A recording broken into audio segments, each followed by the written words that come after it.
Good morning, welcome to WaterCar. This video is intended to show you the preventative maintenance necessary to keep your water car in the water and on the road. I'm Fred Selby. With me today is Trevor Rock. Trevor is the shop foreman. He's been with us 5 years, and he's had his hands on every car that's rolled out of this shop. So Trevor's going to do the gymnastic work necessary, and I'll moderate it. All right, Trevor, you want to go over to the car and get ready? Good. So what I've tried to do here is display the parts, the lubricants, and the tools necessary to do the preventive maintenance. So first and foremost, this is the one we use the most, WD-40. If you only have one lubricant, have WD-40, particularly those cars that are exposed to salt water. And you'll see, but we spray WD-40 on them when they come back to the shop. We hose them down, spray WD-40. Some of the guys will use a whole can just lubricating a car. Any of the metal surfaces, spray with WD-40. It will certainly inhibit the rust. Next, we'll have a grease gun. Trevor's just taken the gun over there, and you'll see it in work. But we use red and tacky grease, but any grease suitable for a grease gun. We're going to use this to lubricate the steering rack and the bearings on the front wheels. Antifreeze. This is a pre-mixed antifreeze. We use Honda motors. This is Acura pre-mixed 50-50. You don't need a pre-mix, but as long as you apply it 50-50. Takes about seven quarts. Thanks, guys. Takes about 7 quarts of coolant in the radiator system. .3 motor oil, very simple, just .3. You can pick this up at any automotive store. We use this for the brake master cylinder and for the clutch master cylinder. We don't recommend you buy gear lube in this sort of quantity. You can buy it in quarts. This is Quicksilver. We use Quicksilver in the transmission and in the jet. It's 90 weight. Quicksilver is a brand of mercury, so you'll find it available in most boating supply stores. Hydraulic oil, you'll need some hydraulic oil. Again, there's no brand specific on this, just heavy-duty hydraulic oil should suffice. In the engine itself, in the motor itself, we use SAE 5W30. 5W30. You'll need to get to the transmission itself, and this will help with the jet. You'll need a funnel. To pull the transmission inspection plug, you need a 17mm Allen wrench. This is probably the toughest tool to come by, but you can buy it at any tool supply store. And one short screwdriver, and that's really necessary to get at the fill plug for the radiator in the front.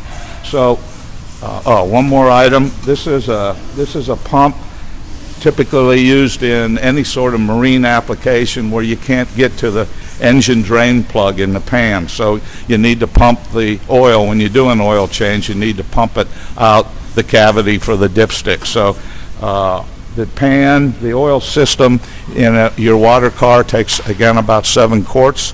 So this is a 7-quart capacity pump. So that's it. Those are the tools and the fluids that you need. Now let's go over to the car, and Trevor will show us how we use them. So the first step, we need to pull the tub out. Trev, just lift it out and put it aside, please.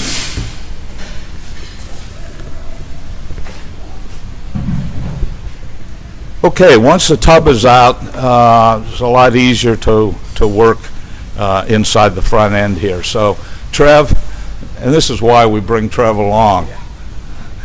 He gets in there much more easily than I do. So the first thing to look at is the radiator fill. And you'll find the radiator fill right under this cap. I've removed the screws just to move the video along. This is the highest point in the cooling system. So we really recommend, particularly if you've pulled the engine and are going to put fluids in it that are fresh, you might want to do it up here at the front end. Again, it's the highest point. Fluids and the cooling fluids in a water car can be a challenge because it's not uncommon for them to develop an air pocket. In fact, we've filled the radiator, driven 50 miles, taken the car out the next day, and found that we had an air pocket. How do you know you have an air pocket?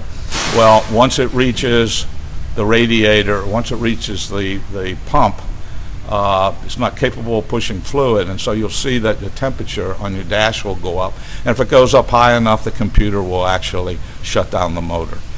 So how do you prevent it? Well, open the radiator cap, and I'll show you. We can also get at it in the rear of the car. Open it and add more fluid. So something that you want to do on a fairly regular basis. Make sure that you have adequate coolant in your radiator system.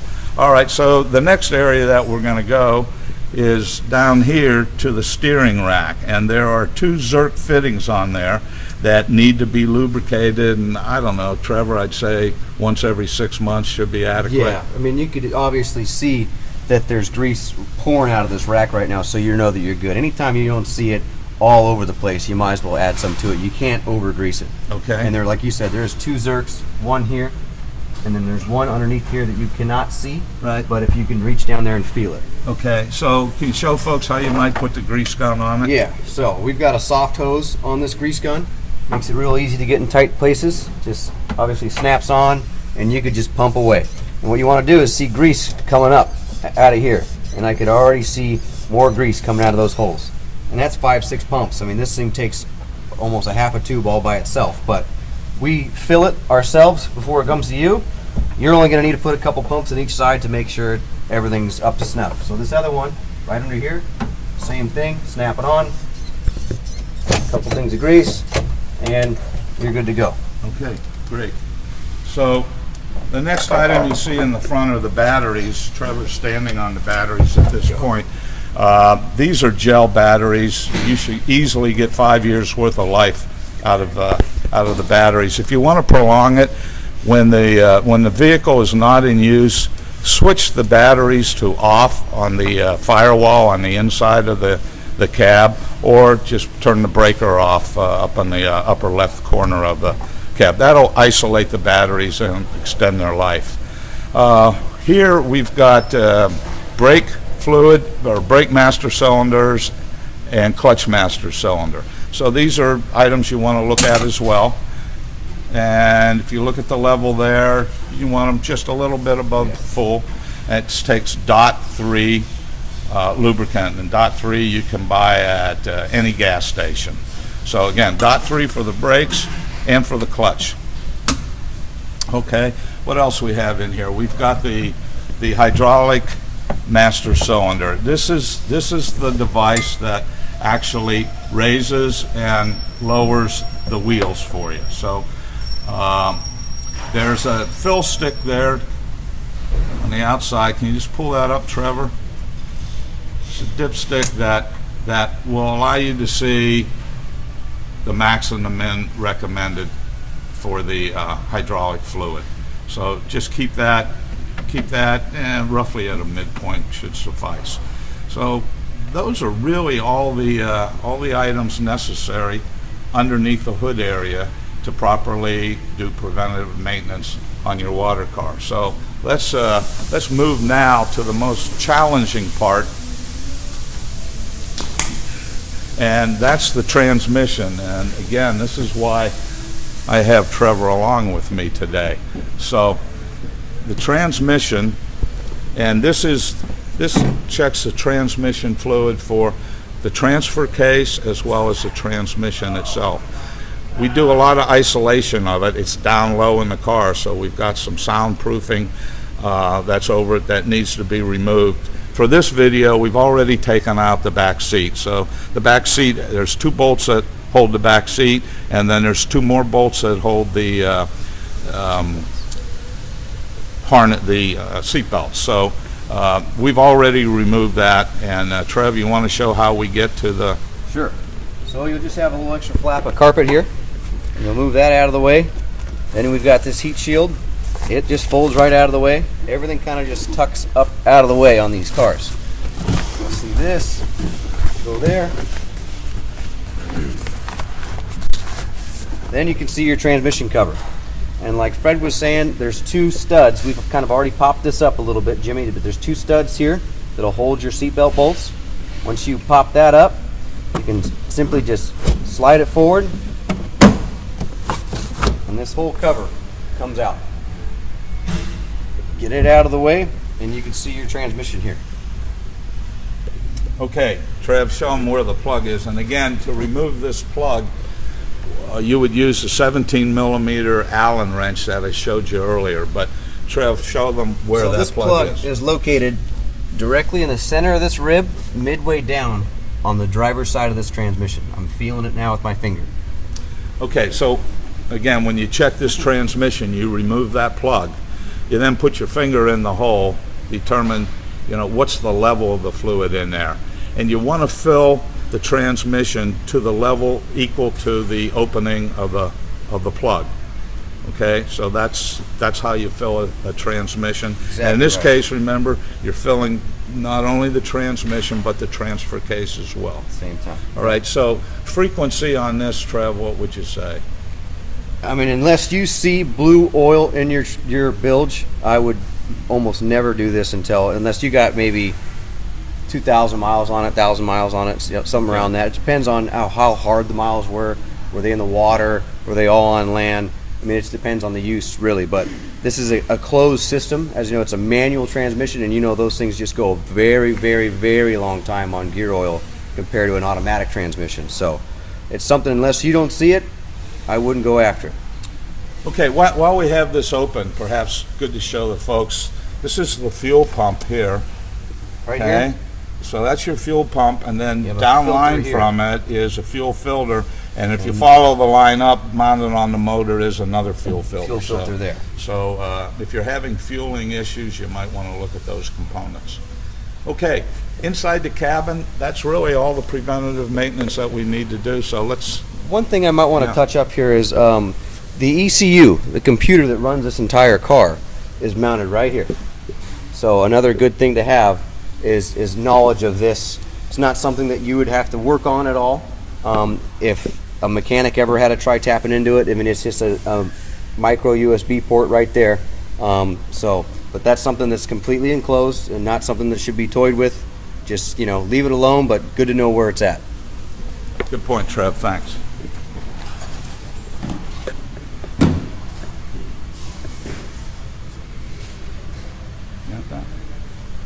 All right, so the last area is the engine bay itself. Fairly straightforward here. Again, we talked about filling the radiator, and you can fill the radiator from here.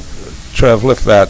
Yeah, so you see it, there's a radiator overflow tank right next to it, and you can fill from here. And again, particularly if you've just recently filled a radiator, check that frequently. If it's not up to the top, add a 50-50 mixture of antifreeze and water.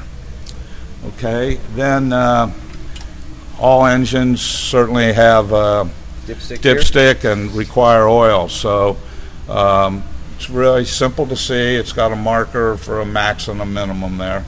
And if you do not have adequate oil, then you put it through the oil fill on the... One thing I'd like to say, Fred, is this is a little confusing. So this motor here is out of a van and doesn't run at 6,000 RPMs like we do. So right here it says 5W20. Okay. Well, that is not what we use. It's not incorrect, but we use a thicker weight because of the higher RPMs that we continuously run.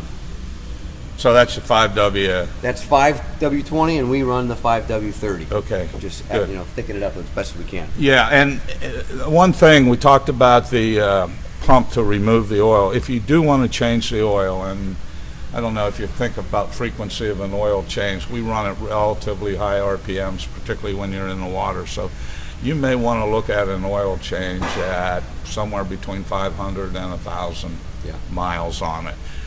You can't really access the drain plug because it's down underneath here. You pull the dipstick, put the pump in there that we showed earlier, and pump out your oil and then pour in the new. So when he's saying that, he said about a 7-quart system. when you go and you pump this thing out, you're going to get about 5.5 quarts out. You're not going to be able to get what's in the oil cooler and what's in the filter so much, other than when you change the filter. So don't be surprised that, hey, I didn't get 7 out of it. You're only going to be able to change, you know, about 80% of the oil each time, and that's why it more often is sometimes better. Okay. So the only other 2 items we have, Chad, if you can bring the camera around, perhaps we can see this is the oil filter down here.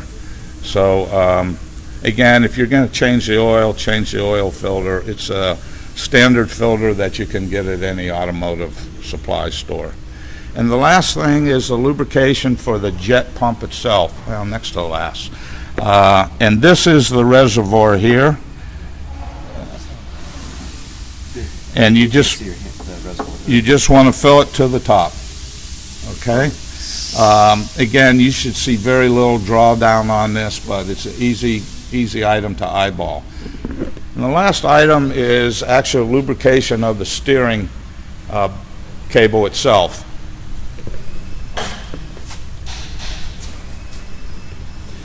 So the jet cover is removed with 2 bolts and a screw, and then you'll expose the unit itself.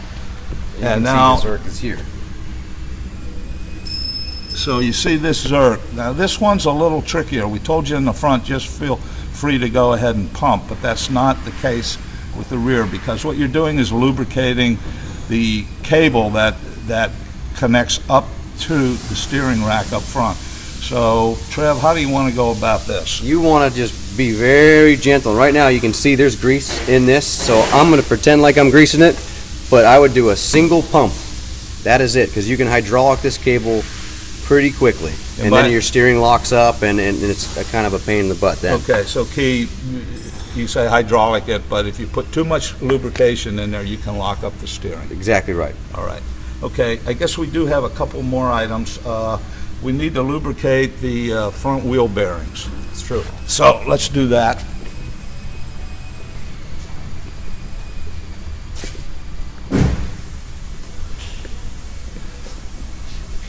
So on our front wheels, we could put a cap in these wheels and it would hide this area, but for ease of maintenance, we don't put the cap there. You'll see there's a Zerk fitting. Again, take the same grease gun that you use to lubricate the steering, and you can pack it pretty full here. I mean, you could just go for a very long time. So there is 2 Zerks on this. This is something I'd hit about every 6 months or so. I mean, if you use it a lot, maybe every 3 months, just, you know, put a couple. It's nice to have fresh grease in there, and the more grease in there, the less chance you have water getting in. I mean, these are sealed. So the other thing is, if this tire ever comes off, there's a Zerk in the center of the hub. That Zerk is great. That gets both bearings very well because it's in the middle and it squeezes out both ends. But if you use that middle one, it's powerful enough to push the seal out of the backside of these. So you got to keep an eye on that. That way, when you're pumping, you keep an eye on that seal. You'll see the seal move. You're good to go, full, as good as it's ever going to get. Okay, great. And I guess the final thing, and I wanted to start with it and finish with it because of its importance. Trevor, can you grab the WD-40 over there?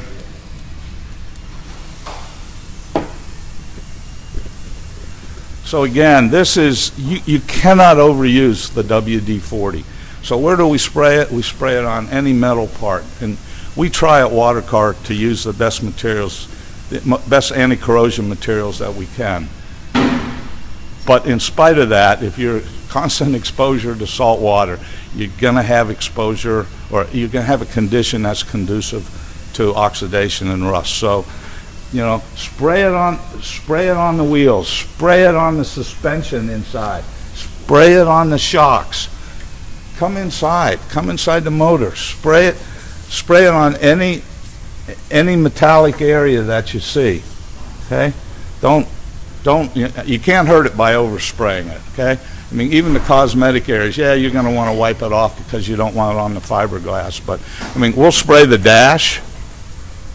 Okay, if you tip the back seat forward, you know, we'll spray any of the metal down there. We'll spray underneath these seats. Underneath these seats, they've got metal wires under there, and they can corrode. So, and then, you know, hit your trim, spray the motor.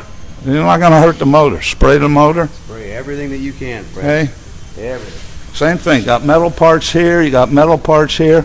Just spray it good. Spray it good, and you'll do yourself and the car a great service. Again, WD-40, when you think about maintaining your water car, the very first thing you think about is WD-40. Fred, one of my rule of thumbs is anytime you use this vehicle, imagine using one of those cans. Every time you take it out and you wash it afterwards, use one entire can on this whole car, and you can't go wrong. I've had cars that are 5 years old. You know, they've been around the salt for a long time, and they come back looking really good. And I've had cars that have been neglected for 3 months, and not so great. Yeah. So WD-40 is its best friend. Okay, so I hope this helps all you water car owners perform the preventative maintenance that you want to provide to keep your car running just as good as when you got it new. Thanks. Yep.